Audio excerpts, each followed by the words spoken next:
All right, you coming by here or? No, no, no. I'm in Cincinnati. Oh yeah, that's right. I forgot you was out of town. No, it's good. I actually got some people here interviewing me right now. Oh, okay. Well, you could just go right ahead. Well, I'm just wanted to say hello. I love you, and I'll see you guys. I'll be back home tomorrow. All right, safe travels. We Okay. love you too. Thank you. All Bye right, bye. bye bye.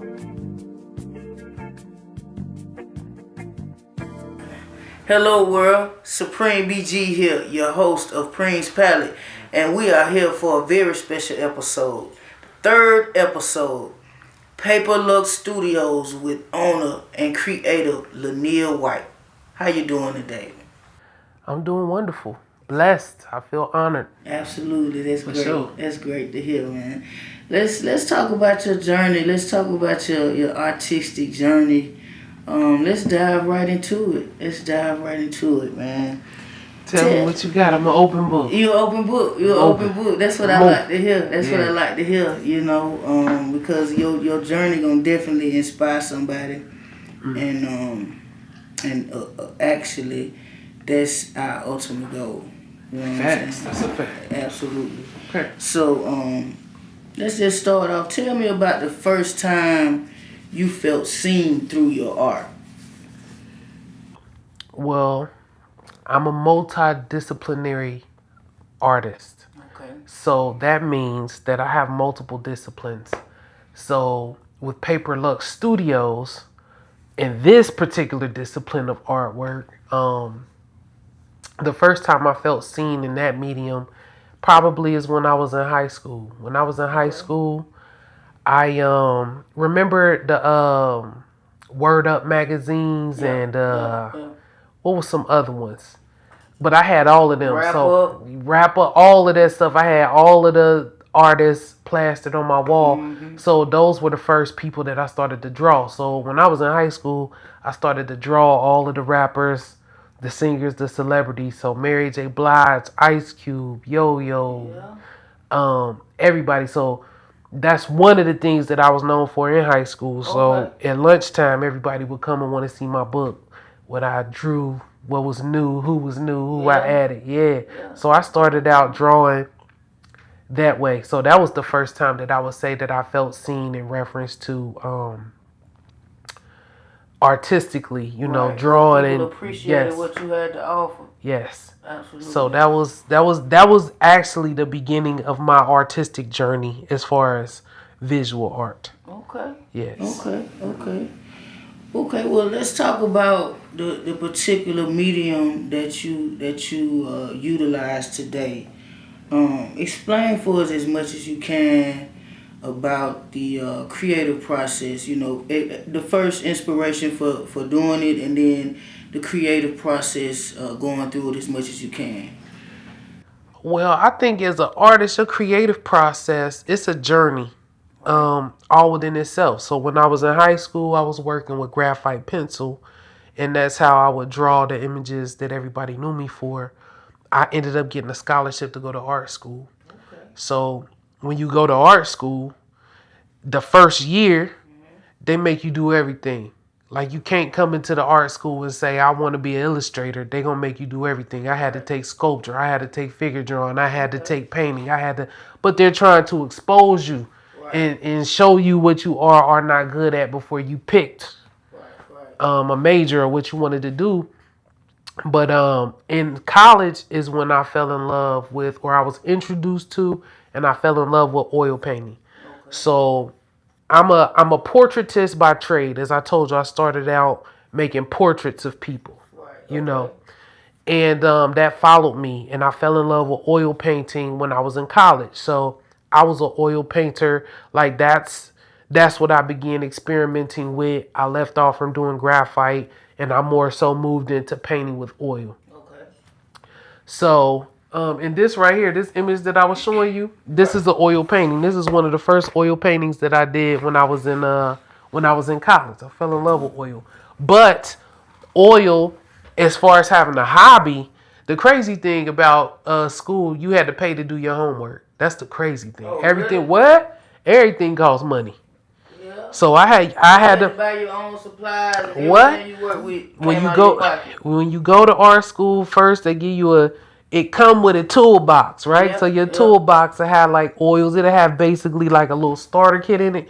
But after your materials run out of there, you on your own. Yeah. Okay. So all of your homework assignments, everything, you got to pay for that. Right. So oil is very expensive. Oil is very toxic. Oil is very one of the reasons why I love it is because it's a slow medium. Okay. Meaning that oil takes a long time to dry. Typically, a oil painting will take up to 7-8 days to cure. But the reason why oil is so dope is because 2, 3, 4 days into curing, it's not dry, but it's not super wet. So how you can go in there and layer, Yes, how you you can can go blend, back how in. you can, Oh. it's wild. It's, I mean, Okay. my favorite medium. So that's what I was doing when I wanted to express myself artistically. But then my actual degree is in advertising and graphic design, and I have a minor in art therapy. So I was doing oil paintings and painting in oil as a hobby. Right. Professionally, when I stepped into my career, I was creating artwork for corporations digitally, you know, graphic design. Right. Okay. So that is what started me down the path of taking what I do with oil painting physically into the digital space. So I went digital, but when I went digital, it just blew the creativity out of the water. I mean, it's, you know, it's cheap, it's fast. Right. You can save your palettes, you can save your colors, you can undo, redo, you can save you. I mean, it's just, you know, it just took it out of the stratosphere as far as how I could experiment, how fast I could work, how organized that I could stay. So that's what led me down the digital journey. So now I'm multidisciplinary. So I still paint with oils, but I do it digitally now. Right. Okay. I still use Photoshop. You know, like, yeah, they got a lot of dope software out that I've been meaning to get around to, but the learning curve, and I mean, I'm a master at Photoshop. So I'm like, listen, if it ain't broke, you know, I do want to venture out and use some other software to get paintings and stuff done, but so I use digital photography, digital oil painting, digital collage, digital photography.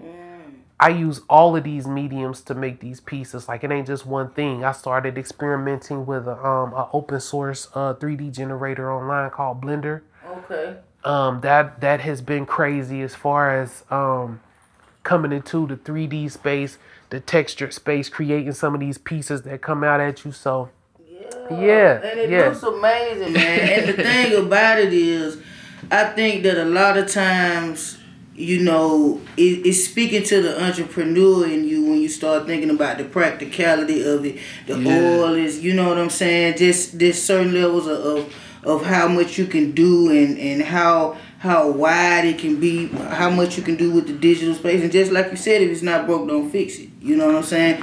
You doing a lot with Photoshop. A lot of people may be limited to it, but you've learned how to pretty much utilize it to its maximum potential, and it looks amazing. Like you can actually tell that it's different layers to the art.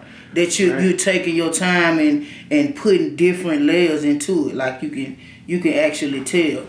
And experimenting. The first time that I used Photoshop was in I believe 1997, 98. Wow. Yeah, we had Photoshop. Like, I learned in high school. I went to a vocational school, so that's a whole story within itself. But I went to my school journey was wild because I failed like from the 7th grade to the 9th grade. I failed 4 times. Really? I was supposed to graduate. But you know what? That's a lot of people's success story.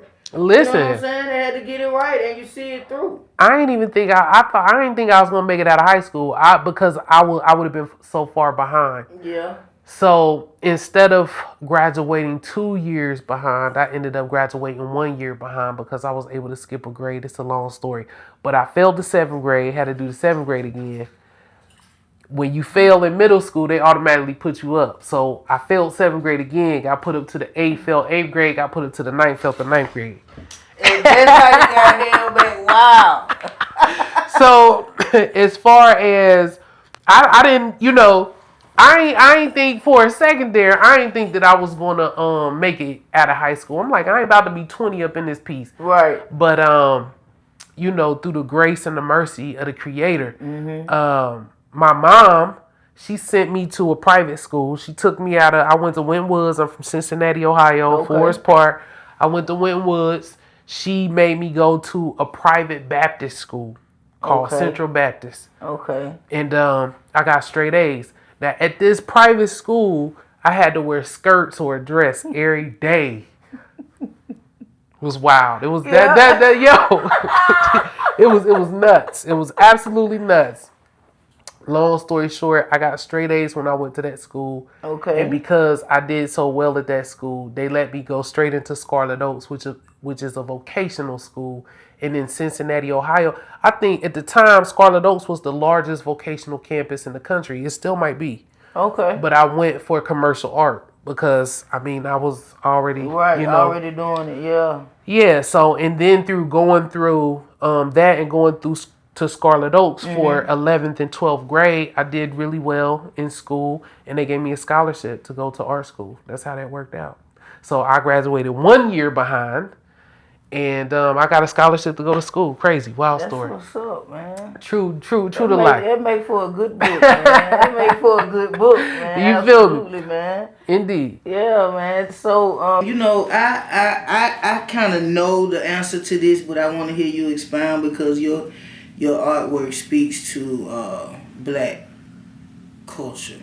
Your artwork speaks to the pride, history, and it speaks loudly, but what emotions or themes consistently show up in your work?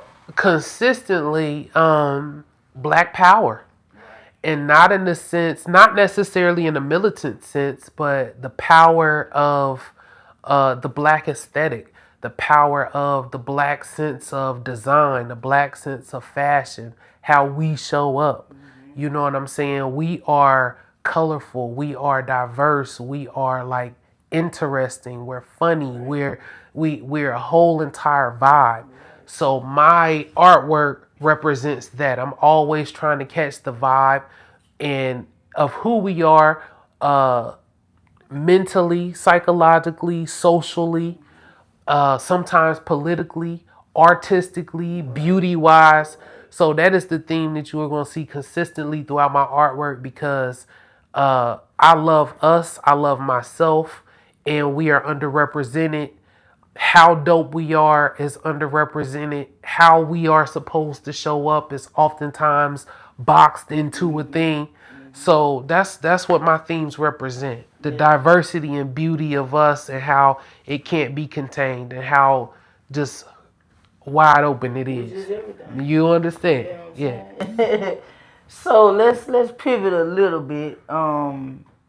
As a masc-presenting woman, how do you navigate perception in creative spaces? I would say, this is who I am from. I got a picture from when I was about 4 or 5 years old, and it's a family picture. And my mama told me on her lap, and I got on this dress. It's a cream dress with this little maroon ribbon on the front. I remember it. I remember the texture, everything like it was yesterday. And we went and had that family picture taken.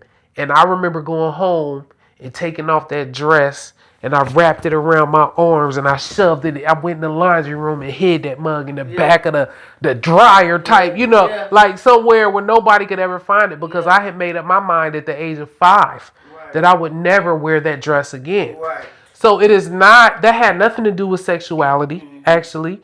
That's who I am. That's who I have been since the Creator created me and put me here. So as far as navigating it, I've been navigating it my whole life. But with it just being who you are, it's not something that I put on. Now you got some people who have decided that they want to take on a persona or they put it on. So I think that how they present and show up and how they lead with it is a little bit different because it's something you put on. But when it's just who you are, you show up how you show up, and the world got to deal with it and that. And That's they always had to. It was always some shit dealing with me. So But it's always respectfully though. facts. I mean, you know, always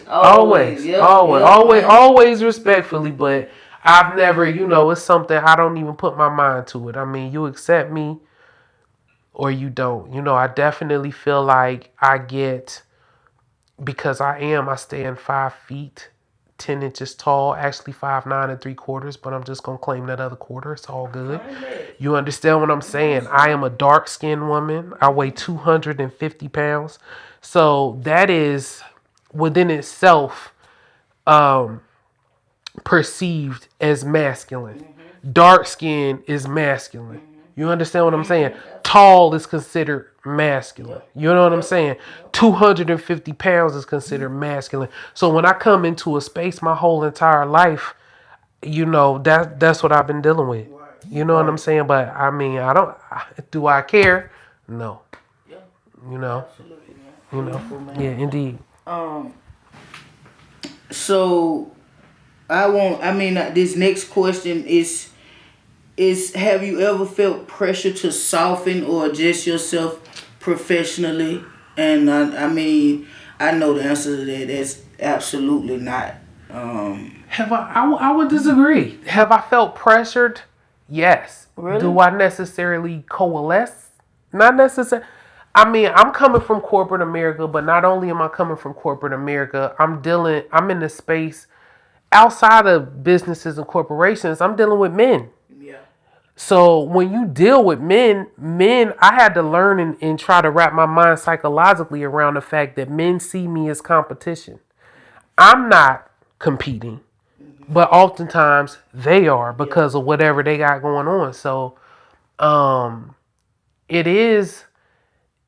absolutely been in situations with men to where I'm trying to communicate through how I'm being that I'm not your competition. Right. And that does require me to soften my light because it's outrageous. And they, you know, a lot of times it's not just men, but specifically men. Sometimes that's a hard pill for some to swallow. And I've absolutely felt like in the space I needed to, you know, let me say something or give a compliment or do something so that to take To let them know them out of competition and wanting to, you know, listen, I don't have a penis. We're not in the penis swinging contest. I don't have one. You understand? So, no, I would say absolutely. But I think that in entrepreneurship and I think that in business in general, dealing with the public, dealing with people, you have to be a people person and you have to meet people where they are. You have to get people to trust you. You have to get people to want to do business with you and not just feel like that's a consistent, constant merry-go-round of what you're going to compromise within yourself versus, you know what I'm saying? We all got our limits, you know. It's a lot of mental gymnastics. Yes, the mental gymnastics of trying to disarm people. And sometimes to disarm people, you have to be softer or try to appear. You understand? Yep, so I would say that. I would say that. Yes. Absolutely. Consistently. Okay, so how has your marriage shaped your sense of stability and your inspiration? As far as the sense of stability, that's interesting. How long have you been married first? I have been married for 10 years. It'll be 11 in July. Okay. We've been together, though, for 15 years. Okay. So I've been in a relationship for a long time. It's lended to the stability because as an entrepreneur especially, I have a partner. So whatever it is that I'm doing, whatever it is that I'm going through, I have a partner in that. And I think that society has definitely devalued that. They've taken it off the table as far as even being in the conversation when people talk about their relationships and everything. But my relationship has been the foundation for me being able to be an entrepreneur. My wife was the person who told me, you quit your 9-to-5 job. You don't need that job. She wild. You know her. She wild though. But and I was like, what? I could quit my job? She was like, you could quit your job. Yeah. But if I wouldn't have had that type You of needed to support, hear that. if I wouldn't have had that type of support, and she wasn't there, like, you know, being an advocate for me in that way and championing my decisions, we wouldn't be sitting here having this conversation in this house with these things. So it's been huge. You know, I'm a huge advocate of marriage, but marriage for the correct things. And I think that if you are not a good person, like your core values are not good as a person, no relationships in general are not going to work for you, not just marriage. So, you know, it's been huge. It's really, it's the cornerstone of everything that I've done. It's been the springboard to have that partnership.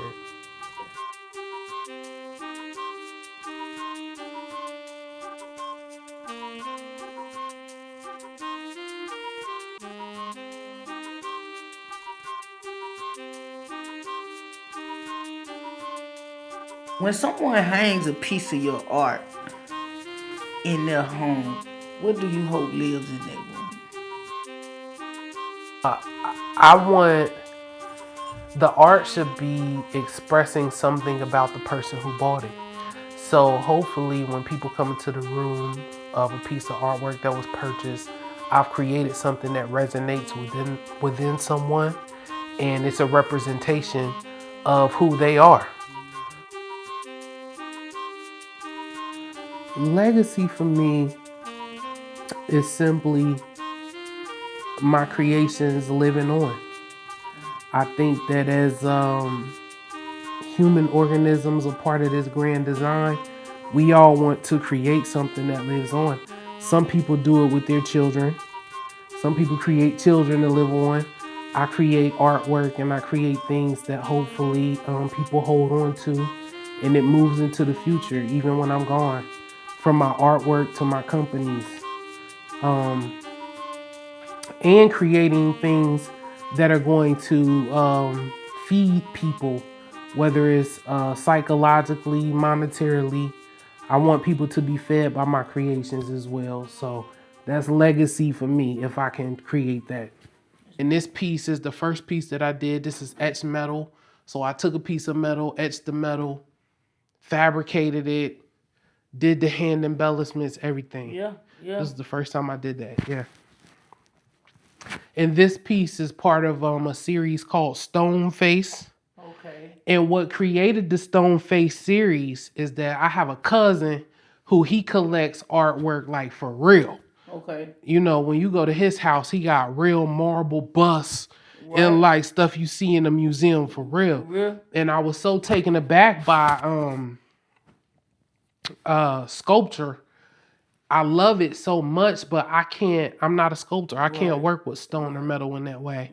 And it inspired me to come home and to start doing this. So this is how this was birthed. This is my rendition of sculpture. That's great. I can't do that, but I could do this. For sure. You understand what I'm saying? So this is how this was birthed. And I started experimenting. I wanted it to look like wood. I also wanted it to look like stone. So this is how Stone Face was this series. It's actually two guys and a girl. This is how Stone Face was created. Let me show you the girl. I ain't got her like printed, but I do got her on a shirt. So she actually fits in the series. So it's that one, the luxury edition, and these are luxury editions, these embellished ones. So it's paperluxestudios.com. Paperluxestudios.com, and Lux is Luxe. So paperluxestudios.com. Yeah. Well, Atlanta, you know, I had to do something for Atlanta in general. Actually, I was doing some research for another piece. I was doing research for something else. Okay. And I came across some information about peach farming and how peach farming developed the city of Atlanta. Okay. And I wanted to bring that history into the future as well as speak to the culture of this place. Right. that I've lived in now for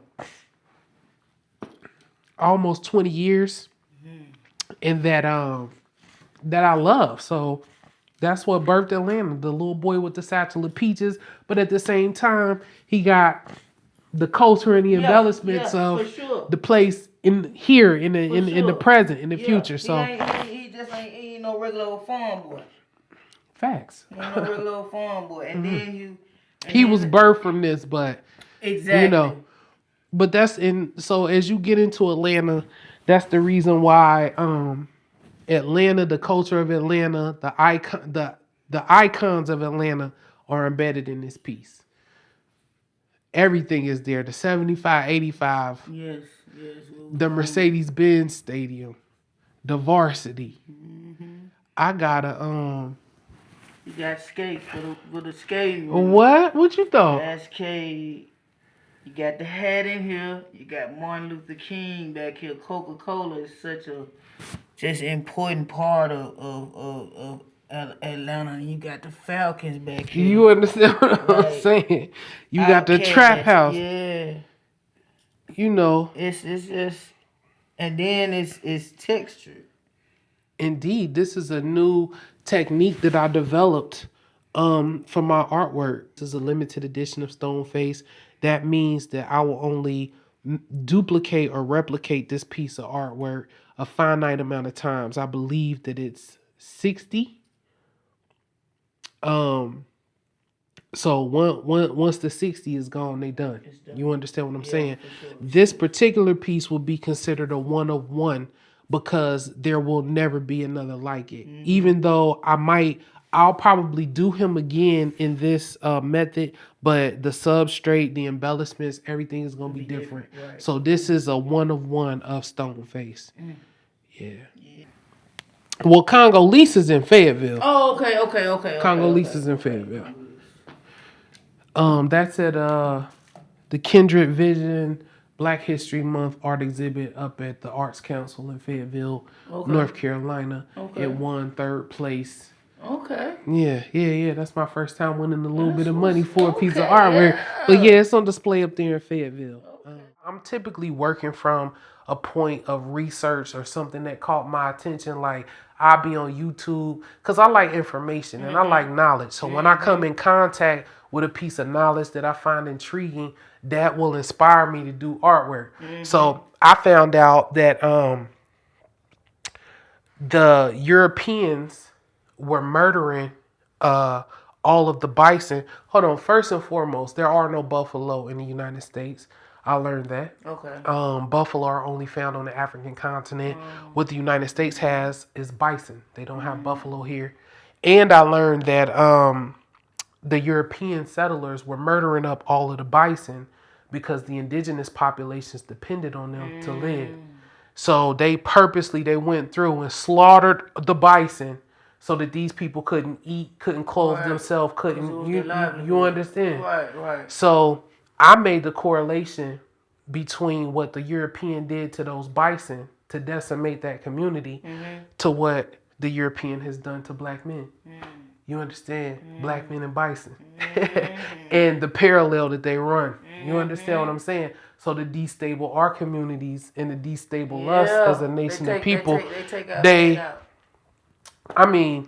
you understand what I'm saying? So that's what the Black Men and Bison series is about. And that's the reason why he's on a bison, but he has on an indigenous garb because I'm trying to bring those two stories together. So I'm bringing the Native American story into this piece because that's the parallel that I'm drawing. What happened to them, what the European settlers did to them versus what the European has done to us. So that's what that piece means. And I got a custom coin made. You see my custom coin, you feel me? And the coin is what denotes, this is also a limited edition piece, but you see this is 1 of 25. That's what's on the coin. So you got the coin to tell you the numbering system of the painting is done by the coin. So yeah. Very heavy. Very heavy. They all got a story, man. And that's the beautiful thing about this. I mean, it's visually appealing, but that's really what makes it art. Facts. You know what I'm saying? Let's talk about Baby Boy right here. Okay, this is my Star Child series. And what this is about is I truly believe that children are the closest to the creator from the time that they're born up until probably about this age. And I want to give him probably about, I want to give him 8 years old. So let's say birth to 8 years old. They are, I mean, they literally just left another plane and came here. So these children are truly celestial. And then they start being confined and dumbed down with what we gon' the society and what this dimension is gonna put on them. But they are the most they tapped in, they tuned in. That's why a lot of them, they could see stuff, they could hear stuff, they can, you understand what I'm saying? They have imaginations to where they could play and do all, and we look at it and we just chalk it up like, that's kid shit, that's kid. Nah, it's divine. You understand what I'm saying? And you hear people say kids are special kids, but I never heard somebody explain it to that, but that is true. That's the closest to God. What? You just left. You just left. What? Yeah, you just left. So that's why they're so pure. Yo, and this is, and not being burdened with the knowledge, with the true consistent knowledge of right and wrong and good and evil. It's a whole thing. So that's my Star Children. That's what birthed that series. That's why I said I think it would be good for your nephew. Yeah. You know what I'm saying? The meaning behind that and what it is. Yeah. Absolutely, that's beautiful. Yeah. Is this the third stone face? Nah, this is just her on her own. This is called same technique I used to create her, but this is called Primordial Woman. And Primordial Woman, the word primordial just basically is a fancy way of saying the original. It's the original. It's the first to ever do it. You understand what I'm saying? Primordial Woman. And again, I'm just experimenting with textures. I wanted to see how it would, could I execute it? I put it on copper. Yes. I did the nail head detail. I created the frame just to see, you know what I'm saying? Nah, so she is a different concept because I was trying to play with how could I still form her hair. It's a lot of curves and some stuff that I was experimenting with as far as textures and making it really look wood, more so wood than necessarily stone, but it's still, you know what I'm saying? So this is really me playing with, I don't have a huge background in 3D. So this is me.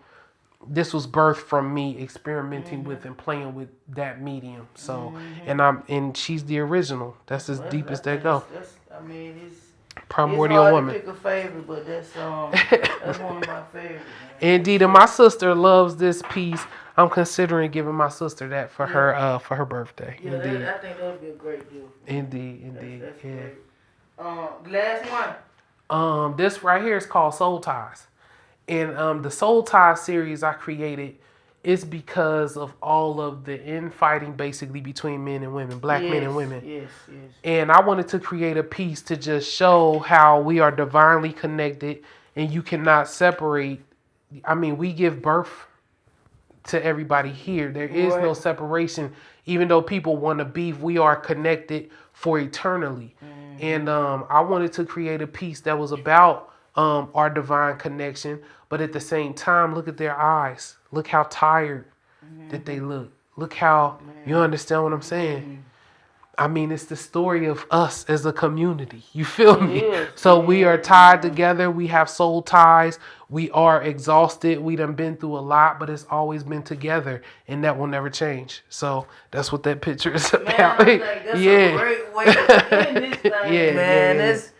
That's beautiful, man. And again, the textures in that is just indeed. Like, that is that is my new technique. Favorite too. That is my new technique. I'm working with the company that I use to produce these. I want the colors to be a little more vibrant because if you see the original, the colors are just outstanding. They're a little washed out right here, but it's all good. It's still dynamic. It's still crazy. Indeed. Definitely. Indeed. It's been an honor, man. It's been an honor. I appreciate you for coming through. Let me tell my little couple of stories that I got over here. Yeah. been beautiful, man. It's just like you got a great thing going, and I think you found one of your callings for sure. I'm hoping that I can turn this into a business. I've been struggling to find the balance because the customer for this work is not necessarily the customer for these products. Yeah, absolutely. So I've been trying to find the balance on how to communicate to these audiences and make sure that everything is finding its way to the right people. Well, you know what? I think I'm gonna say this. I think that you in a great city for sure. You know what I'm saying? It's a lot of great art collectors here with the means to invest in great art. I think it's just a matter of time and exposure. Because I feel like you got, you know what I'm saying, you've used the time well to really develop your craft. Indeed. And so I think it's just a matter of time for it really pay off beautifully. And to me, you know what I'm saying, it already looked like it's paying off. It's been good. It's been just off the fact that you got it. You got a thing going. You know what I'm saying? Like going. You know what I'm going. Yeah, for sure. It's definitely a big deal in the entrepreneurial space for sure. But just as a creator, it's just like the music I was letting you hear.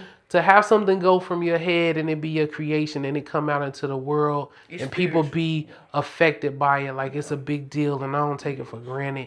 And to have people, when I did the Black Girl Art Show, it was people coming to my booth telling me like, yo, like I want to cry. I'm like, you want to cry? What? Grown women, grown people, you know what I'm saying? Like you're working, but to evoke that type of emotion and that type of thing, because something that you created, you know what I'm saying? Something that came out of you is it's invaluable. You can't put a price tag on it or nothing. So it's divine. It's a big deal. Yeah. Inexplicable. Yeah, and I take it very seriously. So absolutely, man. For sure. More blessings, man.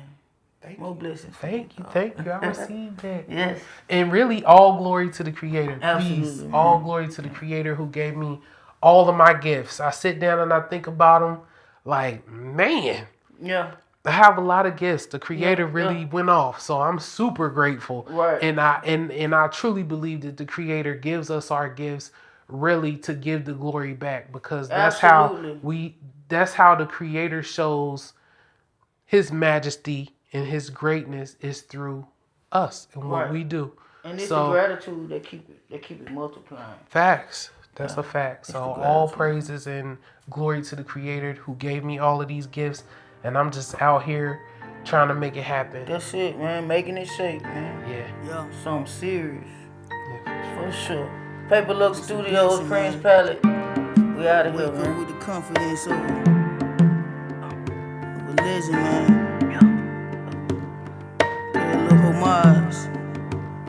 I wake up feeling like I'm Cheryl Miller. I'm something you ain't seen before but can't keep from the dope. Passion and strength pump my blood flow. Prepared to receive wealth, I never accept being poor. I'm my daddy's daughter, true enough. I'm all my brother's sister, probably wish I wasn't so tough. But I am who I'm is, sturdy, well respected before I turn 30. Due in part to my extensive journey. I take off on one and I think about my Uncle Percy. I pray to God he died happy cause he went too early. Meditating, no mercy. I never fold, I'm in this shit till I get old. And you can't have my motherfucking soul. I'm in love with it. You can't take the game from me. Technically, I pay to rap, I pay to give you me. I took my time and got it right for this cold world to see. Hope it's enough to keep my people lit by